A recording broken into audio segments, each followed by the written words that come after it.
మీతో ఇంటర్వ్యూ చేయడం మాకు చాలా గర్వకారణంగా ఉంది. ఎందుకంటే ప్రఖ్యాత గాయని, అలనాటి ప్రఖ్యాత గాయని, ఆపాత మధురాలు ఎన్నో అందించినటువంటి గాయని స్వర్ణలత గారు. ఆమె పేరు వినగానే టక్కున 4-5 పాటలు మనసులో అలా మెదిలి పెదవులపై చిరునవ్వు వచ్చేస్తుంది. అలాంటి గాయని మనకి సుపుత్రులు మీరు. మీతో మాట్లాడడం అంటే నేరుగా ఆమె ఆత్మతో మాట్లాడుతున్నట్టుగానే మేము భావిస్తాం. నాకు కూడా చాలా గర్వకారణంగా ఉంది. అదే, ఎందుకంటే మనం సమాజంలోన ఎలా పరిచయం అవుతామంటే తల్లిదండ్రుల ద్వారానే పరిచయం. అవునండి. వాళ్ళ గొప్పదనం ద్వారానే పరిచయం అవుతాం. అవును. ఆ తర్వాత మన దారంటూ మనకు ఏర్పడుతుంది. అవును. ఇప్పుడు చెప్పండి సార్, రాయలసీమ కర్నూలు జిల్లా, అప్పట్లో కర్నూలు జిల్లా చాగలమర్రిలో పుట్టినటువంటి ఆ మట్టిలో మాణిక్యం ఎలా సినీ ప్రపంచం అంతా వెలుగు నింపింది? అసలు ఆమెలో ఈ కళ దాగుందని మొట్టమొదట ఎవరు గుర్తించారు? అంటే ఇవన్నీ మిమ్మల్ని ఎందుకు అడుగుతున్నంటే కర్ణాకర్ణిగా అమ్మ మాటలన్నీ మీరు వినే ఉంటారు. అవును. కాబట్టి మీరే సరైన వ్యక్తి చెప్పడానికి. మా తాతగారు ఆయన డ్రామా యాక్టర్. ఓ, రామసుబ్బన్న నటులు. మంచి రామసుబ్బన్న గారు. రామసుబ్బన్న మా తాతగారి పేరు. అంటే సాంఘిక పౌరాణిక నాటకాలన్నీ నాటకాలు వేసేవాడు. ఆ బిజినెస్ కూడా ఉంది తాతగారికి. మా అమ్మగారు మొదటి కుమార్తె.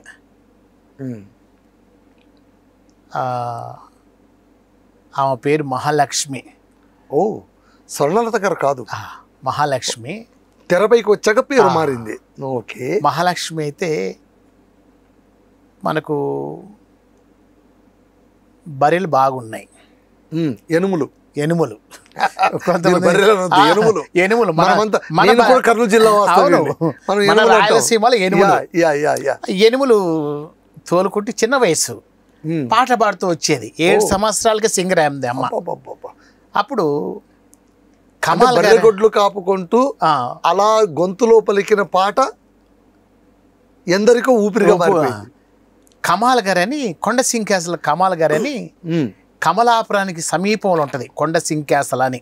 కొండ సింకేసల ఆ ఊర్లో కమాల్ గారని ఒక సంగీత విద్వాంసుకుడు. ఆయన ఫిడలిస్ట్. ఆయన అమ్మగారిని చూసి ఇది ఈ స్వరం సినిమాకు ఉపయోగపడుతుందని చెప్పి చదువుకుంటూ అమ్మ చింతామణిగా కొన్ని నాటకాలు చేస్తూ వచ్చేది అమ్మగారు. అలాగా షోలాపూర్ తీసుకెళ్ళారు కమల్ గారు. సోలాపూర్ షాగలమార్లో అందరు ముస్లిమ్సే, మా ఇంటి పక్కన అంతా సాయిబులే. అక్కడ ఈమె హిందీ పాట పాడింది. ఆ రాజుగారు మెచ్చుకొని ఒక బంగారు వీర కంకణం తీసుకొచ్చి ఇచ్చాడు తొలిసారిగా. అది ఇప్పటికి ఉంది నా దగ్గర. చిన్న ప్రాయంలోనే 11 సంవత్సరాల పాప. అలాగా ఆల్ ఇండియా రేడియోలో పాడడానికి ఈ కమాల్ గారే పోస్తాపరిచాడు. కమాల్ గారే తీసుకొచ్చాడు. తాతగారు, మా అమ్మమ్మ గారు గాలి సుబ్బమ్మ గారు వచ్చేవారే కానీ కమాల్ గారి పాత్ర చాలా ఉంది ఇందులో. అంటే ఆయన హీస్ ది మెంటర్. మొత్తం ఆయనే తీసుకెళ్ళి ఆల్ ఇండియా రేడియోలో మాస్టర్ వేణు గారు, మా అమ్మగారు స్వరం విన్నాడు. సినీ సంగీత దర్శకుడు వేణు గారు. ఓ, భానుచంద్ర వాళ్ళ నాన్నగారు తెలుసు, చెన్నైలో.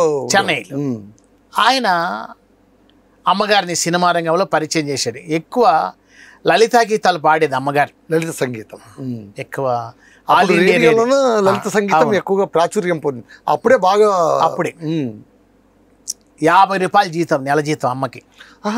అంటే ఎంప్లాయీగా వెళ్ళిపోయారు అక్కడ. 50 రూపాయల నెల జీతం.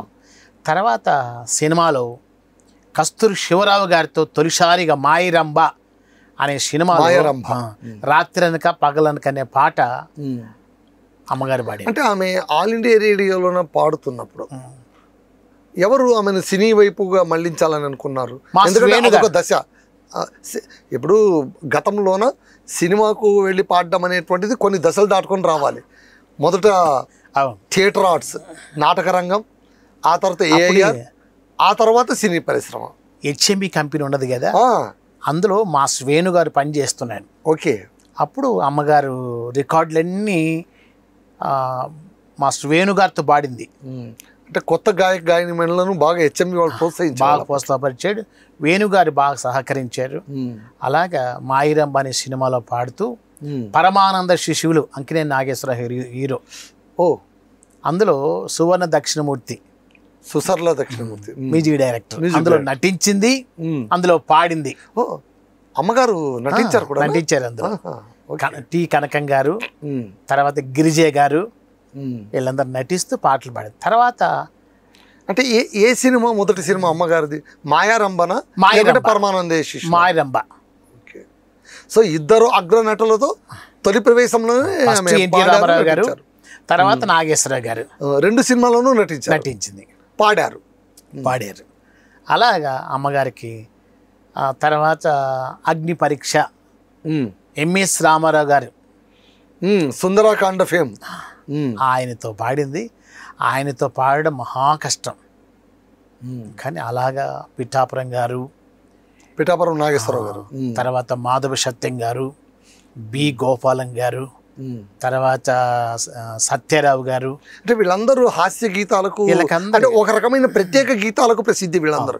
పిఠాపురం గారు కావచ్చు, మాధవ సత్యం గారు కానీ, బసవేశ్వరరావు గారు కానీ, బి గోపాలం గారు కానీ, ఘంటసాల గారితో ఇంకెన్నో చెప్పలేం. ఘంటసాల గారితో చాలా పాడింది. అంటే ఘంటసాల గారి గొంతులు కామెడీ కూడా, అంటే హాస్యరసం కూడా అద్భుతంగా, చాలా అద్భుతం. తర్వాత పిఠాపురం గారితో ఎక్కువ పాడింది. వీళ్ళిద్దరు ఎక్కువ ఎక్కడికి వెళ్ళినా కానీ ఇలా పాడుకుంటూ ఎక్కువ 8 భాషల్లో, తమిళ్, కన్నడ, మలయాళం, హిందీ, తుళ్ళు, కొంకిని, అన్ని భాషల్లో 8 భాషల్లో ఎక్కువ. అంటే బహుశా ఇది ఒక ప్రత్యేక ధ్వని స్వరం కావడం వల్ల, పైగా కొత్త స్వరం కావడం వల్ల అవకాశాలు చాలా ఎక్కువ వచ్చి ఉంటాయి. కంకుమంటుంది అమ్మ స్వరం, కంచులాగే స్పష్టత కూడా.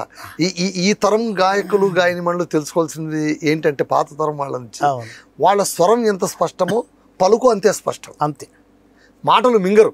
అవును, అసలు ఎస్ రాజేశ్వర గారితో ఎక్కువ పాడింది. ఎస్ రాజేశ్వర గారితో, సాలూరి రాజేశ్వర గారు. తర్వాత వాళ్ళ కొడుకు పెద్దబాబు, వాసురావు గారు, కోటిని బాగా ఎత్తుకుండేది. వీళ్ళందరినీ బాగా ఎక్కువ ఎస్ రాజు గారి ఇంట్లో ఉండేది.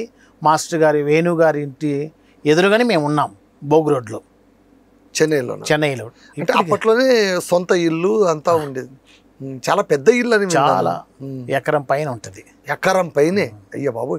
తర్వాత తాతగారికి పొలాలు ఉన్నాయి, లారీలు ఉన్నాయి. మా చిన్నమ్మ గారు అందరు ఉన్నారు, యశోదమ్మ గారు కానీ, పార్వతమ్మ గారు కానీ. ఇప్పటికి వాళ్ళంతా కడపలో తర్వాత జాబ్ చేసుకుంటారు. అమ్మగారు ప్రొద్దుటూరులో చదువుకున్నారా? పొద్దుటూరులో చదివింది. మరి నంద్యాల, చాగలమర్రి, ప్రొద్దుటూరు ఎట్లా లింక్? అంటే దగ్గర, చాగలమర్రి నుంచి. అక్కడ బంధువులు ఉండేవారా? పొద్దుటూరులో బంధువులు ఉన్నారు. అందులో శాంతకుమార్ది ఎల్లాలే, పాత యాక్టర్ శాంతకుమార్ది ఎల్లాల. అలాగా అమ్మగారు అక్కడ హోటల్ పెట్టుకోవడం, మా తాతగారు హోటల్ నడపడం. హోటల్ బిజినెస్ చేసేవాడు బాగా తాత. బిజినెస్ చేసుకుంటూ. ఏం బిజినెస్ చేసేవారండి అప్పుడు? బాగా ఇవన్నీ పొలాలు, హోటల్, బాగా పొలాలు ఉన్నాయి. ఒకవైపు వ్యవసాయం, ఒకవైపు వ్యాపారం. బాగా మాకు నిమ్మ తోటలు, మన బత్తాయికాయలు ఉంటాయి, చీనిపళ్ళు, చీనికాయలు ఫుల్ బాగా. అప్పట్లో చీనీ తోటలు బ్రహ్మాండం కదా, చెనిక్కాయ చెట్లు బాగా. పొలం వస్తుందిరా సొనలత అంటే ఎంతో మంది. అప్పుడు ఎనుములు పాలిచ్చేటి కదా. అవును. ఆ రాయలసీమ పులిబిడ్డ అన్ని భాషల్లో పాడింది. తమిళతన్ని మ్యారేజ్ చేసుకుంది. అది ఎలా స్వామి? రాయలసీమ అమ్మాయి చెన్నై పెళ్లి కాకముందు అమ్మగారు మెడ్రాస్కి వచ్చింది. ఓకే. ఆయన మాస్టర్ వేణు గారి ఇంట్లో ఉండేవాడు, సివిల్ సర్జన్ గారు, డాక్టర్ అమర్నాథరావు గారు. ఇంకేదన్నా మీ ఇల్లు కూడా వేణు గారి ఇంటి ఎదురెదురుని, బోగు రోడ్లు ఎదురెదురుగా. పక్కనేమో సూర్య గారి ఇల్లు, తర్వాత మనోరమ గారి ఇల్లు, తర్వాత రాజబాబు గారి ఇల్లు.